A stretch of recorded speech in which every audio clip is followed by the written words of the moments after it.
Alors de l'IA partout, tout le temps et pour tout faire. Est-ce à ça qu'il faut s'attendre? Ce sont évidemment les questions du moment à propos de l'avènement de cet outil technologique. On en parle avec un ingénieur spécialiste de l'IA qui est invité aujourd'hui de Ecorama. Bonjour, Aymeric Fouché. Bonjour Aude. Alors vous avez travaillé notamment dans la licorne américaine Hugging Face et puis vous avez écrit ce livre Ultra Intelligence, jusqu'où iront les IA aux éditions Odile Jacob. Alors, jusqu'où iront les IA en tout cas.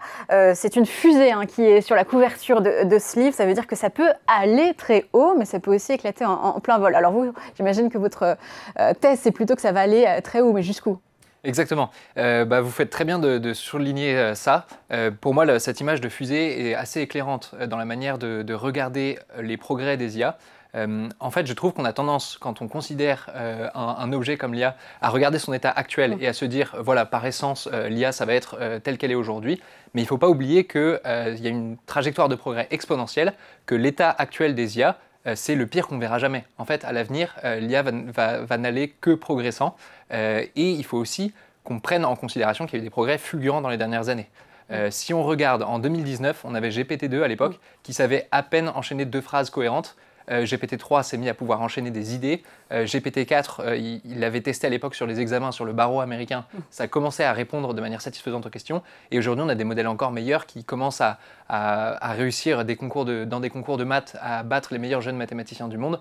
Donc pour moi, c'est vraiment ça qu'il faut considérer, c'est que c'est une ascension qui est toujours accélérée et qui, a priori, va mener très haut. Mais qui ne peut pas encore écrire de livre, parce que vous le précisez que vous n'avez pas écrit ce livre avec l'IA, parce que pour vous, ce n'est pas encore assez bon. Alors qu'est-ce qui manque justement et dans combien de temps vous trouverez que le style peut-être s'est amélioré? Alors, pour moi, c'est une très bonne question. En fait, ce qui est assez intéressant à observer, et c'est pour ça que je parle d'une ultra-intelligence, qui pour moi est une manière de voir la chose qui est peut-être plus précise, c'est que les compétences de l'IA sont très irrégulières par rapport aux nôtres. Vous pouvez avoir une IA, par exemple l'IA d'aujourd'hui, elle serait capable de lire mon livre en 1 seconde et de vous lister les points essentiels ou de se rappeler de n'importe quel élément, ou alors vous pourriez lui donner 500 pages de calcul à enchaîner, elle pourrait vous les faire d'un coup.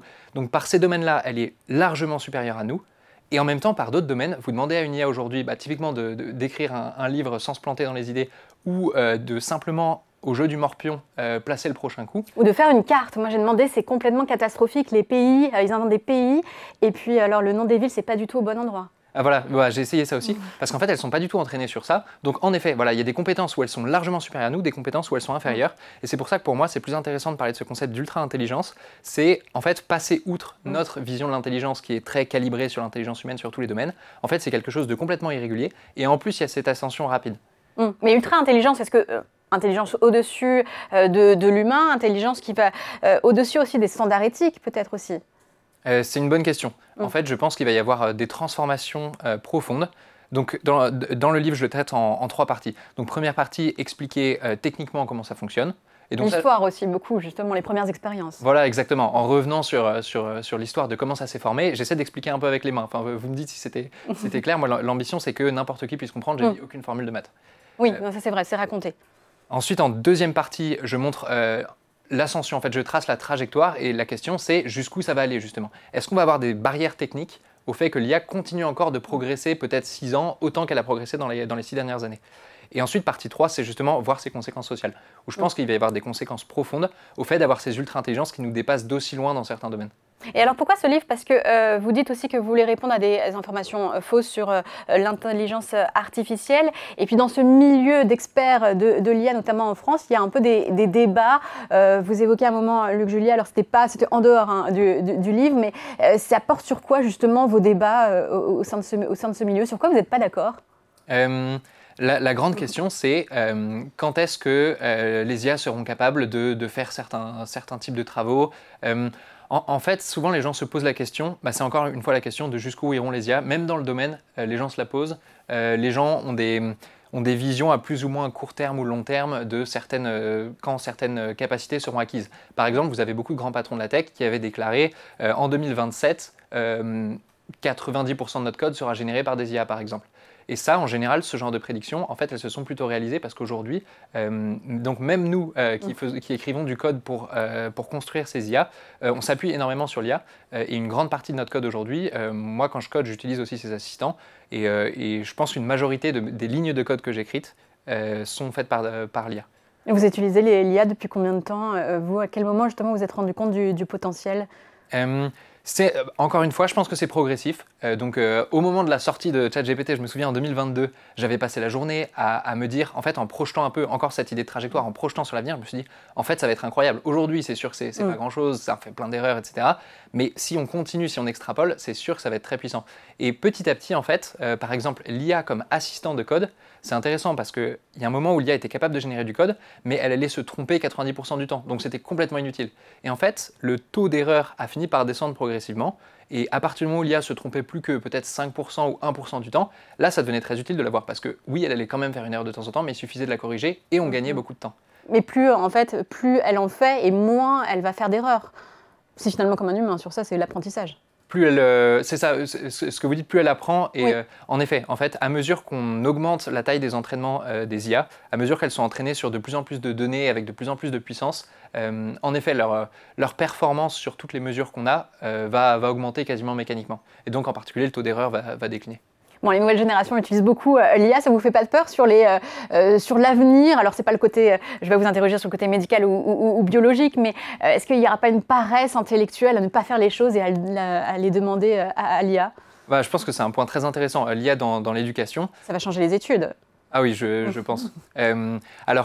En fait, là, je pense que ça met beaucoup l'accent sur la discipline. Si on est capable de se discipliner pour se dire là où je peux apprendre en le faisant moi-même, je vais continuer de le faire moi-même, et là où l'IA m'accélère en m'épargnant des choses qui ne sont pas utiles pour moi, j'utilise l'IA. Si on est capable de faire cette distinction et de s'y tenir, je pense que l'IA peut être plutôt une aide. Par exemple, personnellement, quand j'essaie d'apprendre des sujets, j'ai l'impression que l'IA me fait beaucoup accélérer. Mais en effet, si on l'utilise pour faire le DM à notre place, en fait, on n'apprend rien du tout, et là, ça devient un peu une prothèse de laquelle on ne pourrait plus se passer, en fait. Oui. Et est-ce qu'il y a des domaines où l'IA vous fait peur, dans le domaine militaire, par exemple? Je pense que c'est un sujet, et c'est pour ça que dans cette course à l'IA qui est lancée, dans cette accélération, on ne peut pas trop se permettre de rester en arrière, de se laisser distancer par les autres pays. Je pense qu'en effet, dans le domaine militaire, l'application de l'IA va être extrêmement puissante. On voit dans les conflits récents l'usage des drones, l'avantage que ça donne. En fait, avec l'IA, quand les drones seront complètement autonomes, cet avantage va encore prendre une nouvelle dimension. En tout cas, il vaut mieux pour la souveraineté maîtriser l'IA que ne pas la maîtriser, ça c'est certain. Et justement, il y a tout un chapitre aussi sur la souveraineté. Alors, on parle forcément de l'Europe. Est-ce que pour vous, l'Europe est bien placée dans cette course à l'IA? Il y a quand même un seul gros champion aujourd'hui, c'est Mistral. Oui, exactement. Mistral se bat bien. Je pense qu'on a un problème d'investissement, sûrement, en Europe, peut-être d'ambition. En fait, si on regarde la part de la puissance de calcul, c'est un graphique que je regardais ce matin, les États-Unis possèdent 73% de la puissance de calcul de l'IA mondiale. Donc 73% est localisé aux États-Unis. La Chine à 15%, l'Europe à 5%. Donc on est en dessous de 10 fois moins que les États-Unis. Donc en effet, il y a peut-être un manque de volonté d'investir. Il y a un autre chiffre, c'est que au moment où OpenAI annonçait 500 milliards d'investissements pour faire des énormes data centers pour leur projet Stargate, donc là, Mistral, ils ont annoncé une levée de 2 milliards pour construire des data centers. Donc c'est très bien, mais c'est certain qu'il faut encore passer à la dimension supérieure. Oui, c'est pas le même ordre de grandeur, et en même temps, on a aussi ce marché européen qui reste fragmenté. Il y a vraiment une page que moi j'aurais pu écrire sur l'union des marchés de capitaux qui est nécessaire, une homogénéisation aussi des règles juridiques. C'est des barrières que vous avez rencontrées, vous, en tant qu'ingénieur, et à un moment vous avez travaillé dans une licorne aussi américaine. Donc pour lever des fonds, c'est quand même beaucoup plus difficile pour les entreprises européennes. En effet, je pense que ça change beaucoup de choses.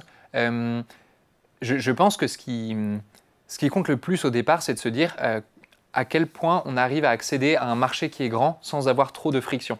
Et l'idée, c'est que si vous êtes en Europe, à chaque nouveau pays où vous voudrez entrer, il va falloir monter une nouvelle entité là-bas, vous acclimater avec les lois locales, comprendre comment on peut distribuer dans ce pays. Donc en France, c'est les SAS. Et du temps. Voilà, exactement. C'est beaucoup de friction supplémentaire. Alors que si vous arrivez aux États-Unis, d'un coup, vous avez un marché de 350 millions de consommateurs et qui, en plus, ils ont une propension à la consommation qui est vachement supérieure aux États-Unis. Donc les gens achètent très très facilement. Il y a la prise de risque aussi en tant qu'investisseur. Nous aussi, on a peut-être cette pensée que c'est risqué et du coup qu'on ne va pas peut-être s'y lancer. Je pense. Et ça, je pense qu'il y a un dialogue avec la régulation aussi, c'est que les entreprises en fait, sont habituées à éviter de prendre des risques. En plus, elles savent que telle régulation va les contraindre, etc. Donc en général, c'est un peu le cliché, mais si on veut vendre quelque chose à une boîte européenne, les premières choses qu'elle va vous demander, c'est est-ce que vous êtes compliant sur tel et tel sujet, est-ce que vous respectez telle norme, alors que la boîte américaine, c'est OK, à quoi ça me sert, est-ce que je peux l'acheter, à quelle vitesse ça va, quoi. Et c'est la meilleure chose, la plus grosse chose qu'on a inventée en Europe, la conformité. Mais est-ce que la régulation qui se met en place sur l'IA, elle est cohérente ou elle n'est pas trop justement restrictive? Comment vous la considérez, vous? Je pense que la régulation prend trop de place en Europe sur l'IA, au sens où, si on parle de l'AI Act, il y a eu beaucoup de textes qui a été écrit. Une bonne partie de ce texte n'est pas claire. Une autre partie est laissée à une implémentation future. En fait, si vous êtes une entreprise et que vous voyez ce texte, il y a certaines choses pour lesquelles vous serez peut-être pénalisé, vous ne le savez pas parce que le texte n'est pas clair. D'autres où vous dites peut-être qu'à l'avenir, donc moi si je me lance dans cette direction, en fait peut-être qu'ils vont mettre des nouveaux décrets parce que la loi n'est pas encore passée en application. Il y aura un décret qui va m'empêcher de le faire. En fait, il y a un flou juridique. Voilà, c'est pas du tout sécurisant comme contexte. Et est-ce que ça vous donne envie d'aller aux États-Unis? Aux États-Unis, on sait aussi que les salaires sont mirobolants dans l'IA, les 7 magnifiques qui se débauchent entre elles à coût de 2 millions de dollars. Ça vous donne pas envie en tant que, justement, vous y connaissez quand même beaucoup, donc vous pourriez avoir... En tout cas, autour de moi, oui. Là-bas. Je vois beaucoup d'ingénieurs qui, en fait, quand ils ont en général, quand ils ont le choix entre les projets et les salaires qui sont proposés en Europe et ceux des États-Unis, en fait, il y a de plus en plus une centralisation des grands projets vers la Silicon Valley, autour de San Francisco, parce que les plus grands labs sont là-bas. Et en plus, oui, il y a l'écart de salaire qui est peut-être de plus en plus creusé. À mesure que les Américains augmentent les salaires, en Europe, ça n'augmente pas autant. Donc c'est assez déséquilibré. Et les débats autour de l'environnement politique. Vous êtes un entrepreneur de la tech. On sait que la French Tech s'est quand même érigée contre la possibilité d'une taxe Zuckman, parce qu'on a parlé de Arthur Mensch à ce moment-là et de Mistral qui serait taxé alors même qu'il ne fait pas encore de profit. Est-ce que, comment vous regardez ça? Est-ce que ça peut vous dissuader là aussi de lancer quelque chose en France? Et est-ce que vous connaissez justement aussi d'autres entrepreneurs qui se posent vraiment la question? Alors c'est sûr que c'est pénalisant. Alors moi, je ne pourrais pas vous parler sur la taxe Zuckman, je connais pas les détails. En revanche, sur les BSPCE, donc la manière de rémunérer les Management salariés, package, ouais. Donc quand de les intéresser en fait à l'avenir. Voilà, exactement. C'est comment on paye un salarié, comment on lui propose une rémunération à la hauteur du risque qu'il prend quand on est une start-up. En général, on va payer une partie du salaire en cash et l'autre partie en option. Donc c'est-à-dire l'employé aura l'option de prendre des parts de la boîte pour un prix réduit. Et donc ça, aux États-Unis, ça fonctionne très très bien. La plupart de la rémunération est faite en option. En Europe, on a le même système qui a été mis en place en France, donc ça s'appelle les BSPCE, mais il n'est pas forcément bien pris en compte. Donc par exemple, les BSPCE sont taxés à l'exercice. En gros, moi, ça a été durci au budget dernier en plus. Voilà, exactement. Et ça m'avait beaucoup embêté parce que moi, si je veux utiliser les actions de ma boîte, en fait, je sais que je vais devoir payer aujourd'hui des taxes sur des gains que je n'ai pas du tout réalisés et que je réaliserai peut-être dans 3 ou 4 ans. Donc j'ai un vrai arbitrage aujourd'hui de est-ce que je ne dois pas simplement abandonner ces options, et dans ce cas, mes actions sont détruites, pour ne pas avoir à payer cette taxe aujourd'hui? Oui, c'est une vraie question évidemment pour le futur. Merci en tout cas Aymeric Rouchet d'avoir répondu à ces questions et de nous avoir éclairé sur le potentiel de l'IA. Donc ce livre, je le rappelle, Ultra Intelligence, jusqu'où iront les IA, aux éditions Odile Jacob. Merci à vous. Merci beaucoup.